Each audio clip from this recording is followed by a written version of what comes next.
Hola, el día de hoy me complace en conversar con ustedes de una obra importante llamada La Catedral del Mar de Ildefonso Falcones. Ildefonso María Falcones de Sierra nació en 1959 en Barcelona, España. Es escritor y abogado, autor de diversas obras como La Catedral del Mar, La Mano de Fátima, La Reina Descalza, Los Herederos de la Tierra y El Pintor de Almas. Esta última obra publicada en 2019. A pesar de que se le detectó una enfermedad a Ildefonso Falcones, no perdió el ímpetu en publicar o escribir para nosotros. Es importante mencionar de que la Catedral del Mar le ha dado a Ildefonso Falcones prestigio internacional y reconocimiento a través de diversos premios. Podemos citar Euskadi de Plata en 2006 al mejor libro publicado en lengua castellana. También el premio Que Leer al mejor libro en español en el mismo año. Y también recibió el galardón italiano Giovanni Boccaccio en 2007 al mejor autor extranjero. De hecho, en alguna de sus entrevistas, Ildefonso nos comenta de que uno de los premios que recibió es nombrar una calle Ildefonso Falcones en el Ayuntamiento de Jubiles en Granada. Sin duda, es una obra de las más importantes en el trayecto de Ildefonso. Esta obra se publicó en más de 40 países, se tradujo en más de 15 lenguas y vendió más de 6 millones de libros en el mundo. La pregunta sería, ¿por qué la Catedral del Mar, existiendo otras basílicas mayores en Barcelona? Por ejemplo, existe la Basílica Mayor de la Sagrada Familia, que es una pieza arquitectónica de Antoni Gaudí.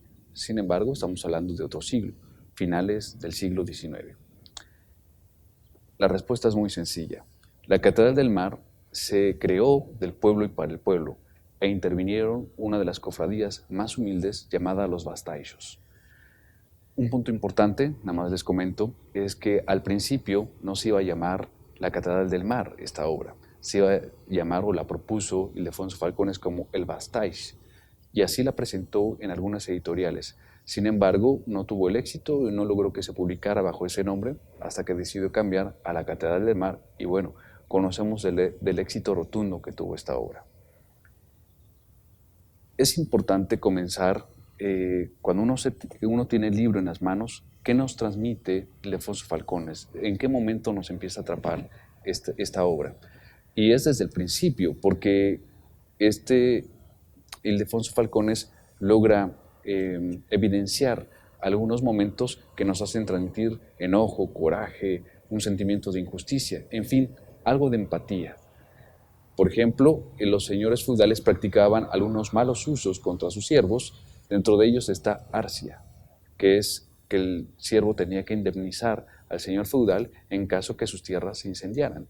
O intestia, que es el derecho del señor feudal a apropiarse de los bienes del siervo. O espolio forzada, que es el derecho del señor feudal a yacer con la novia, la sierva, en la primera noche. Sin duda, son momentos que nos hacen tener injusticia y es un momento de coraje, ¿no? Se logra evidenciar la profesión de Ildefonso Falcones, que es abogado, y logra narrar o evidenciar o denunciar incluso estos hechos. Esta obra no es muy lineal, esta obra tiene puntos importantes y algo que me llama la atención de esta obra es que el personaje principal, Arnaud Estanyol, no va a ser una persona muy normal de la época, va a pasar por distintas clases sociales y esto desde un principio, por ejemplo, se convierte en migrante. Arnaud con su padre Bernat, ellos se trasladan de un condado cerca de Cataluña a Barcelona. En Barcelona existía en ese entonces una ley que cuando un siervo llegaba a Barcelona y pasaba un año y un mes, conseguía su libertad. Quiere decir que el señor feudal ya no podía perseguirlo y que el siervo ya no estaba obligado a regresar a sus tierras, a cumplir con los caprichos del señor feudal. Bueno, así es como llega el Arnaud Estanyol a Barcelona. Posteriormente va a encontrar refugio en Santa María de la Mar, en la Catedral del Mar, que ese es el punto importante de esta novela. En ese momento se va a convertir en Bastaich. Esto va a ser el más pequeño de los Bastaich, teniendo 13 años de edad. Ildefonso va a describir que va a tener una cinta en la cabeza, ¿no? En donde le va a permitir cargar una piedra grande, muy pesada. Era un espectáculo para la gente. Y esta cofradía, precisamente por eso, se ganaba el respeto de todas las clases en ese momento, porque contribuían con la Iglesia Católica en la construcción o reconstrucción de Santa María de la Mar. Otro punto importante que comenta la lectura es que Arnaud se va a convertir en soldado. Después de ser Bastaich, se convierte en soldado. Y esto bajo las órdenes del rey Pedro III, que en ese momento va a estar reclamando o teniendo algunos conflictos de territorios, sobre todo en aquella época con Francia, ¿no? Por ejemplo, están los condados de Rosellón y Cerdeña, ¿no? Que van a ser disputados en ese momento y después sabemos que se van a resolver a favor de Francia, posteriormente, después de esos siglos. Otro punto importante después de ser soldado, este personaje principal se va a convertir en cambista. Y cambista, bueno, es una profesión o un oficio en donde se intercambian bienes y mercancías e incluso personas, porque hay que recordar de que había un intercambio de esclavos, una compra-venta de esclavos, a través de un instrumento. Se logra evidenciar un instrumento que podemos decir que es parte del derecho mercantil, que es la comanda. La comanda va a ser un instrumento de intercambio e incluso en aquella época que estaba prohibida la relación entre un judío y un cristiano, bueno, se va a poder relacionar este tipo de personas a través del instrumento de la comanda, ¿no? Como cambista, obviamente va a ascender, va a ganar mucho dinero, pero no hay que olvidar de que el personaje principal va a estar o va a tener la ayuda de un judío, ¿no? que le va a recompensar, por así decirlo, en algún hecho que ustedes ya lo van a ir leyendo con mucho más detalle, también de la mano de un árabe que le enseña los oficios, el oficio de cambista. En aquella época se logra evidenciar algunas de las monedas de curso legal. En ese momento podemos mencionar como el croat de plata catalán, el florín de oro aragonés o los ducados venecianos, por mencionar algunos. Eso es muy importante porque es parte de la historia del derecho mercantil o derecho marítimo también. Otro de los puntos importantes que comenta la lectura va a ser la época de la peste negra. La peste negra, como nosotros sabemos, viene de la región de Asia, específicamente de Mongolia, nada más que en ese momento no existían tantas vías de comunicación como para expandir esta enfermedad, por así decirlo, y era por vía marítima que se trasladaba esta enfermedad. Y así llegó a Barcelona por vía marítima. ¿Cómo reaccionó la sociedad barcelonesa ante la llegada de la peste? Bueno, con algunos prejuicios de la Iglesia Católica y de la sociedad. Por ejemplo, existieron algo que se llaman los flagelantes. Estas personas que podemos catalogar que eran un poco fanáticos religiosos y que ellos trataban de golpearse a sí mismos, castigarse para expiar sus pecados y tratar de hacer un llamado a Dios o a la divinidad para que se eliminara la pandemia que estaba azotando en el mundo. Esta pandemia que sin duda ha sido de las más agresivas en la historia de la humanidad. También existía este prejuicio de que había un rechazo contra los judíos. Se creía que los judíos habían traído la peste negra. Y bueno, los judíos, claro que habían estado en diversos territorios. Por ejemplo, venían de Oriente Medio, fueron también expulsados de Egipto, de Inglaterra, de Francia, y llega a Barcelona, ¿no? Se creía también de que los judíos habían traído la peste y por lo tanto eran perseguidos. En algún momento de la obra menciona de que van a ser castigados los propios judíos. También un prejuicio que tenían contra los judíos era de que en la época de Pascua los judíos agarraban a un menor, ¿no? A un niño, lo crucificaban, le sacaban el corazón y se comían el corazón. o que secuestraban una hostia, ¿no? Con los fines de torturar la hostia y revivir el sufrimiento de Jesucristo. Todos estos prejuicios eran falsos, ¿no? Sin embargo, se tenía que buscar en ese momento algún culpable, ¿no? Sobre en algunos acontecimientos que sucedían, sobre todo hablando de esta enfermedad o esta pandemia que vivió la humanidad. Bueno, sin duda es uno de los episodios importantes, ¿no? También podemos decir de que otro de los puntos de la lectura va a ser la Inquisición española. La Inquisición española era muy agresiva en ese momento, estaba a cargo del inquisidor general, muy allegado al Papa. Hay que recordar que el Papa pues, tenía un gran poder, ¿no?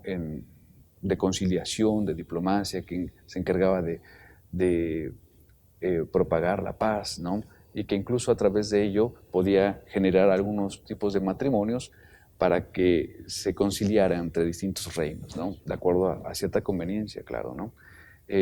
Bueno, el armamento principal va a ser la Inquisición. Y la Inquisición, el inquisidor general o el inquisidor local decía, has pecado, confiesa tus pecados. La persona tenía que confesar y narrar los hechos que le hicieron pecar y las personas involucradas. Es de esa manera que se enteraban de muchos secretos que sucedían en la sociedad, ¿no? ¿Qué pasaba si algunas personas no lograban confesar sus pecados o rechazaban la Inquisición? Bueno, no había muchas opciones, la verdad. En ese sentido, pues el inquisidor no tenía otra opción de torturarlo, de aprisionarlo, de ponerlo en aislamiento por tiempo indefinido en condiciones infrahumanas. Me parece que es un momento que nos hace pensar y reflexionar sobre la justicia, sobre los alcances de la justicia, ¿no? Por un lado, si bien se tenía la Inquisición y tenía mucho poder la Iglesia Católica, de castigar. También, por ejemplo, el Estado castigaba, el propio reino castigaba duramente, ¿no? Por ejemplo, ya les comenté el caso de los cambistas, pero no les comenté de que si un cambista no lograba tener los créditos importantes para devolverlos o entregarlos a las personas, entonces estaba en deuda y estaba en algo que le llaman abatut. Y el abatut es quiebra. Un abatut que no se cumplía o no se lograba solventar, bueno, el reino le daba una oportunidad de 6 meses para poder solventarlo. Sin embargo, si no lograba solventar durante esos 6 meses, entonces el rey mandaba a decapitarlo. Entonces hacía una sesión, una asamblea, donde estaban todos los cambistas en sus propias mesas y el cambista que iba a ser ejecutado lo ponían y lo decapitaban, ¿no? En presencia de los demás, como una forma de apercibimiento para que no incumplieran, sobre todo con esta práctica o este oficio de cambista. Bueno, sin duda, claro que al rey no le iba a importar mucho la cuestión del dinero, ¿no? Porque era una forma de financiar las guerras. Incluso los propios judíos en su momento no es que fueran protegidos por el rey, porque ellos habían llegado a través del reino o eran una comunidad de que estaba cobijada hasta cierto punto por el rey, pero no porque el rey tuviera inclinaciones judías, sino era más porque era su alcancía, ¿no?, para financiar las guerras. Entonces le va a importar mucho el tema del dinero, como a la actualidad también podemos decirlo, ¿no? El Estado tiene que tener dinero. Bueno, estas etapas importantes que nos comentan, ¿no?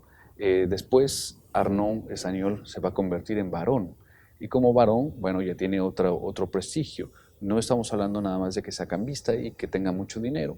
Eso no le daba la calidad de varón, sino tenía que estar relacionado con el reino, ¿no? Y de manera de un contrato social, por así decirlo, y cristiano, que sería por conducto del matrimonio. Tenía que casarse con una noble, ¿no? Y así lo va a conseguir. No les adelanto demasiado para que ustedes lo puedan leer a profundidad. Y como varón, Arnaud Estaniol pues va a intentar abolir estas malas prácticas o malos usos de los siervos, de los señores feudales contra sus siervos. Y bueno, esto le permite tener cierto rechazo con la nobleza. Desde un principio, obviamente, Arnaud Estaniol no se va a identificar con los nobles, ¿no? Posterior a esto, también Arnaud va a convertirse en cónsul de la mar, ¿no? Y como cónsul de la mar identificamos de que es un tipo de o especie de tribunal que se encarga de resolver conflictos entre mercaderes, ¿no? O entre mercaderes con la mercancía, ¿no? Esos son los primeros antecedentes que podemos denotar del derecho marítimo o derecho mercantil también. Bueno, como toda buena novela, también tiene esta pizca o esta parte de amores y desamores, ¿no? Que también nos hace sentir de que Arnaud no olvida esta parte y desde distintas etapas, como ya hemos mencionado, que va a pasar a Arnaud Estañol, pues va a encontrarse con diversas mujeres que recordemos algo importante. En aquella época las mujeres no tenían un voz o voto, estaban muy sujetas a las leyes sociales y de la iglesia, ¿no? E incluso, por ejemplo, podemos contar de que si una persona raptaba a una mujer, ¿no?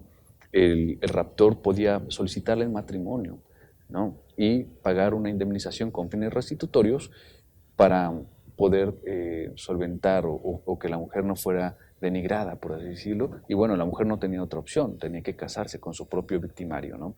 En ese sentido, se trataba de cumplir con una de las leyes de que era la procreación y el matrimonio, ¿verdad? Esto es algo que sin duda no nos va a gustar, pero son detalles de esa época.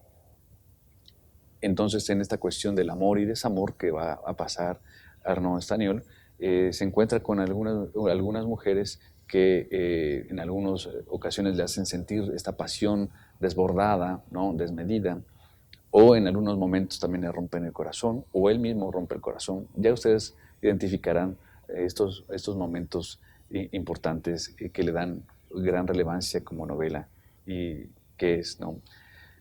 Sin duda, estamos hablando de una de las obras más importantes que ha publicado Ildefonso Falcones. No hay más, amigos, invitarlos a que puedan leer esta obra relevante en su momento, en su tiempo libre, que puedan disfrutar. Hay mucho que leer, hay muchos detalles que aprender. De hecho, Ildefonso Falcones es muy modesto cuando dice: yo no tengo nada que enseñar al lector. Todo lo contrario, la verdad. Nosotros aprendemos o recordamos y podemos viajar a una época del siglo XIV en Barcelona. Así es que no perdamos esa oportunidad. Los invito a que lean esta novela y si les gustó esta novela, seguramente les va a gustar la continuación. Y la continuación es otra obra importante también llamada Los Herederos de la Tierra. Así es que por mi parte es todo. Muchas gracias y nos vemos a la próxima.